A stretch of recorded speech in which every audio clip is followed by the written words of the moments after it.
Hi friends, இன்றைக்கி நம்ம செமரோசி சேனலில் தூதுவளை ரசம் எப்படி செய்யலான்னு பார்க்கலாம் வாங்க. இந்த தூதுவளையில் ஏகப்பட்ட மருத்துவ குணங்கள் இருக்குங்க. நம்ம லங்ஸில் இருக்கக்கூடிய நாள்பட்ட சளியை கூட சரி செய்கிற அளவுக்கு இதில் மருத்துவ குணம் அதிகமாக இருக்குங்க. இன்றைக்கி நம்ம இந்த ரசத்தில் ஆட் பண்ணக்கூடிய சீரகம், மிளகு, பூண்டு எல்லாமே நமக்கு வந்து நோய் எதிர்ப்பு சக்தியை தரக்கூடியது. அதே நேரத்தில் நம்ம உடம்புல இருக்கிற சளி, இருமல், உடல் வலி எல்லாத்தையுமே வந்து சரி செய்யக்கூடியதுங்க. அதனால் இந்த ரசத்தை நீங்கள் ட்ரை பண்ணி பாருங்கள். கண்டிப்பாக இந்த டைமில் நமக்கு ரொம்பவே யூஸ்ஃபுல்லாக இருக்குங்க. இந்த தூதுவளை வந்து எல்லா வீடுகள்லையுமே வச்சுருப்பாங்க. அதனால் நமக்கு ஈஸியாகவே கிடைக்கக்கூடிய ஒரு பொருள் தாங்க. இதில் வந்து முள் வந்து அதிகமாக இருக்கும். அதனால் நம்ம கட் பண்ணும்போது ரொம்ப கவனமாக சிசர்ஸ் வச்சு கட் பண்ணணும். இன்றைக்கி இந்த ரசம் செய்கிறதுக்கு நான் 1 கப் அளவுக்கு தூதுவளை எடுத்து வச்சுருக்கேன். வாங்க நம்ம இதை வந்து எப்படி செய்யலாம், இதுக்கு என்னென்ன பொருட்கள் தேவை அப்படின்னு பார்க்கலாம்.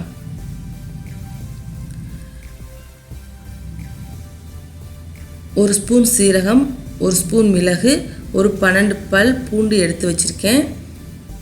நமக்கு எப்போவுமே இந்த ரசத்தில் வந்து மிளகோட காரம் தான் அதிகமாக இருக்கணும். அதனால் மிளகாய் வந்து கம்மியாக ஆட் பண்ணிக்கோங்க. கருவேப்பிலை, கொத்தமல்லி தேவையான அளவு, தூதுவளை 1 கப் கழுவி எடுத்து வச்சுருக்கேன். 4 தக்காளி, புளி வந்து சிறிதளவு எடுத்து ஊற வச்சுக்கோங்க. இது வந்து 1 எலுமிச்சம்பழம் சைஸ் வந்து நான் எடுத்து வச்சுருக்கேன். 2 காஞ்ச மிளகாய், 1 பச்சை மிளகாய், தேவையான அளவு மஞ்சத்தூள், பெருங்காயம்.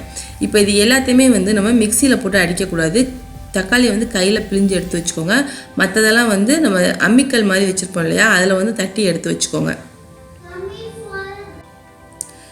இப்போ நான் வந்து புளி எடுத்து கரைச்சி எடுத்து வச்சுருக்கேன். நம்ம வந்து தக்காளி தான் இதுக்கு அதிகமாக யூஸ் பண்ணணும். புளி வந்து கொஞ்சம் கம்மி பண்ணிக்கோங்க. இப்போ வந்து நம்ம எடுத்து வச்சுருக்க எல்லா பொருளையுமே வந்து இந்த புளிக்கரைசலோட ஆட் பண்ணிக்கலாம்.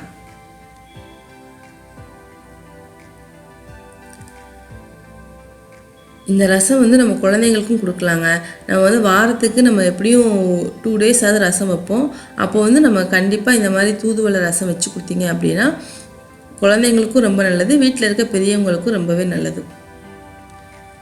பாருங்கள், இப்போ நான் எல்லாத்தையுமே ஆட் பண்ணிவிட்டேன்.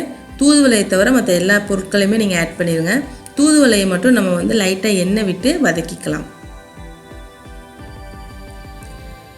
பாருங்கள், லைட்டாக கொஞ்சம் நல்லெண்ணெய் விட்டுக்கோங்க. விட்டு இதில் நம்ம சுத்தம் பண்ணி வச்சுருக்க தூதுவளையை வந்து ஆட் பண்ணி நல்லா வதக்கிக்கோங்க. நம்ம வதக்கினவுமே அது ரொம்ப கம்மியாகிடுங்க. பாருங்கள், நல்லா வதங்கிட்டு வருது.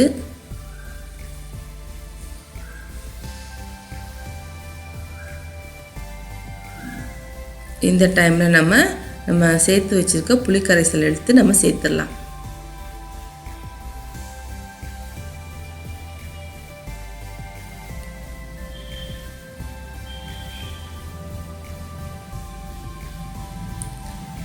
இப்போ நம்ம இதை ஒரு மூடி போட்டு மூடி வச்சிடலாம். எப்போவுமே வந்து ரசம் வந்து நமக்கு வந்து கொதிக்கக்கூடாதுங்க. கொதிக்க வைக்காதீங்க. அதில் வந்து நுரை மாதிரி வரும் இல்லையா, அந்த ஸ்டேஜ்லேயே நம்ம உப்பு ஆட் பண்ணிவிட்டு ஸ்டவ் ஆஃப் பண்ணிடணும். ஒரு 7 minutesக்கு அப்புறம் பார்க்கலாம். பாருங்கள், நுரையெல்லாம் வந்துருச்சா.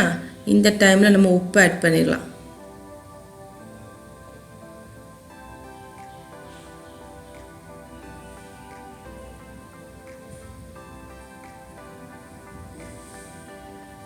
பாருங்கள், நல்லா நுரைச்சி வந்துருச்சு.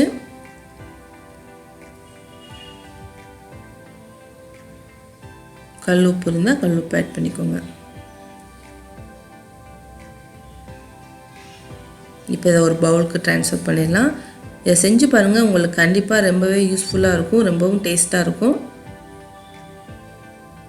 இந்த வீடியோ உங்களுக்கு பிடிச்சிருந்தால் லைக் பண்ணுங்கள், ஷேர் பண்ணுங்கள், கமெண்ட் பண்ணுங்கள் அண்ட் மறக்காமல் நம்ம சேனலை சப்ஸ்கிரைப் பண்ணுங்கள். தேங்க்யூ.